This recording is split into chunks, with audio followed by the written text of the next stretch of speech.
Freedom Diggers Metal Detecting coming to you once again. Man, I'm at 999 subs. So, hey, if you decide to subscribe after watching this, then you could be my 1000th subscriber. Pretty awesome.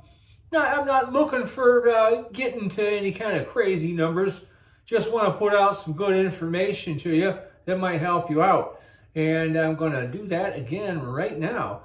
Today, I'm going to be doing my 100-hour / approximately 6-month review of the Minelab Equinox 900. That's right, it's time. So these are going to be my initial thoughts after getting out in a number of different conditions, different scenarios with this machine. It does come with 2 different coils to get the stock, I think it's an 11-inch or 10-inch, and the smaller guy, the 6-inch. Both excellent coils that provide great depth and separation, just like you'd expect from a Minelab machine. Right off the bat, the weight on this thing and the balance of it is outstanding. I have a really bad right shoulder. My left's even worse. But I used to get really tired swinging my MX Sport. And this thing, I get almost no fatigue at all. I can swing the hell out of this thing. I can swing this thing like Babe Ruth trying to hit it out of the park all day long and not an issue. So the balance of it is excellent. The weight's just great. It's really very ergonomically well-designed machine.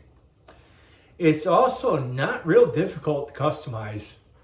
I did have a lot of issues trying to get the Manticore set up to my liking.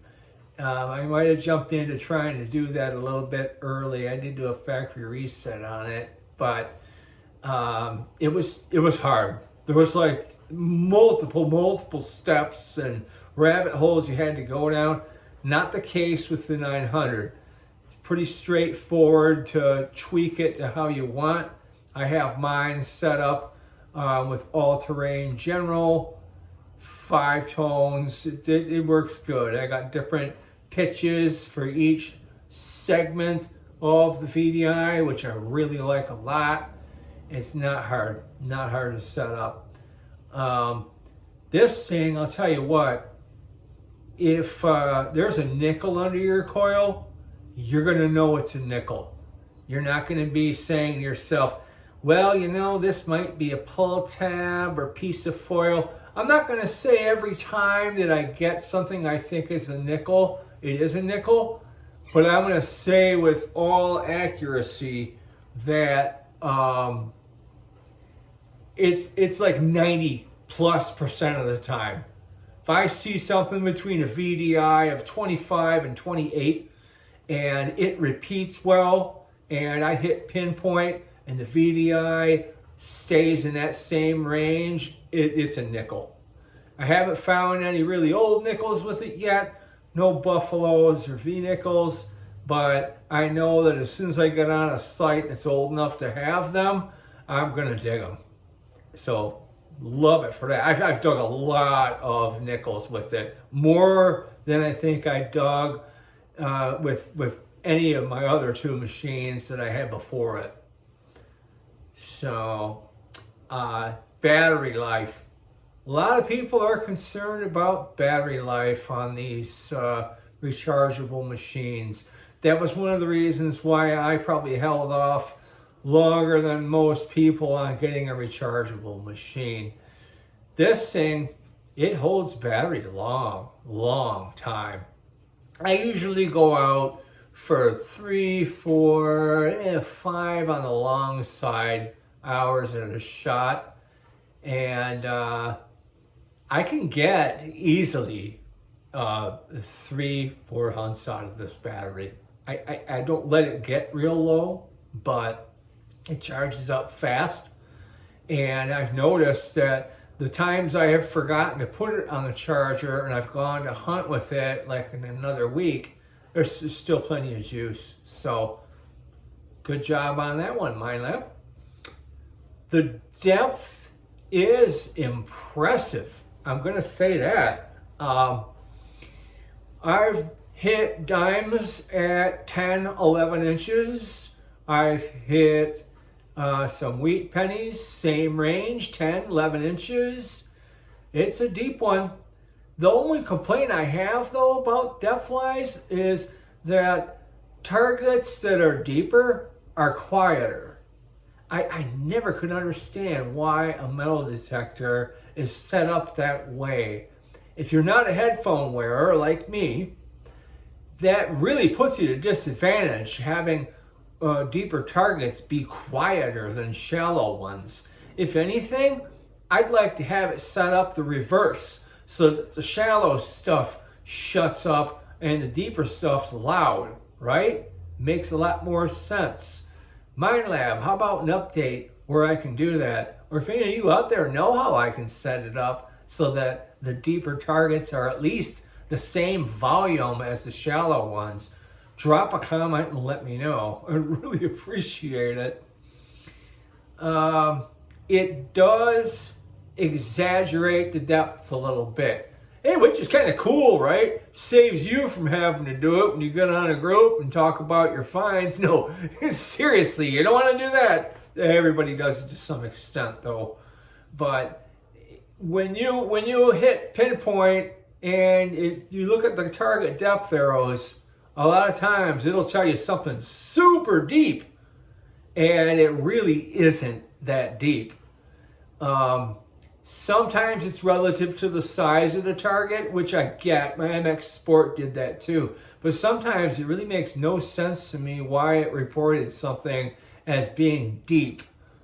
But at least you know if it reports something as being deep and it's also quiet, that it is legitimately something deep. Pretty much, I've just been digging a little bit deeper than I normally do when I cut a plug, and I haven't really had a problem finding my targets. It pinpoints, I'd say, about as good as any other machine out there, at least that I've had. The White's machines always had a reputation for pinpointing very well. My MX Sport was excellent at it. This one's pretty good. You got to get used to it. In my opinion, it kind of puts the actual center where the target is when you pinpoint slightly behind the rod or right on top of the rod. I'm used to just in front of the rod being the spot. This one seems to be right on top of the rod or slightly behind it. So you might want to bear that in mind if you're having a hard time pinpointing with it. Some people don't even use the pinpoint feature on these. I don't know, it's just a habit of mine. I always have.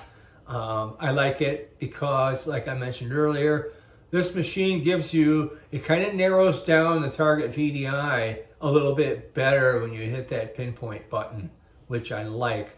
If those numbers don't change a lot when you hit pinpoint, then it's an accurate target ID, especially on silver. The silver coins I've dug with this, but I'll tell you what, if it says it's in the silver range and it's got some good depth on it, that's a silver coin down there. Accurate, quite accurate. Biggest complaint with it, and that was the biggest complaint I had with my AT Pro, and one of the reasons why I sold it. This thing hates EMI. You get around any source of electricity and it's going to start getting chatty, and you're going to have to turn the sensitivity down or re-noise cancel it. I've run into situations where no matter how much I noise cancel it, it's just going to be chatty. And I'm hoping maybe there'll be an update on that. It can be fixed, but it could be just that they didn't put as good a shielding in this as they did in the Manticore. The Manticore, shoot, I got a video on here. I'm holding it right under power lines, and the thing's dead silent. It's not chatting one bit. I wish they had put that kind of shielding in the 900. But all in all, I just avoid places with lots of wires around. That's, I guess it's Achilles' heel. You can turn the sensitivity down. Very sensitive machine, and that may be why it just reacts harshly to EMI. If I turn it on in my house and tweak the settings, I got to turn the sensitivity down to like 5, or it's going to be just, you know, bleeping and blooping all over the place. So I would say it was a worthy upgrade for me, and that I was wise to downgrade from the Manticore to the 900. If you're looking for a Minelab machine in the range of $800-ish, $900-ish dollars, this is an excellent one to get. And if you're serious about it and you're looking to buy, contact Heath Jones at History Seekers Metal Detectors. He'll give you the best price, and the guy's got more experience than anybody that I know of with metal detecting. He's been at it for so long. Heck, I think that the metal detector that he learned on was probably made out of stone. Yeah, no. Yeah? No, probably not. Anyways, that's about it for this video. I hope you get some good info and good use out of it. Until next time, remember to keep it dig free or die. Thanks a lot for watching.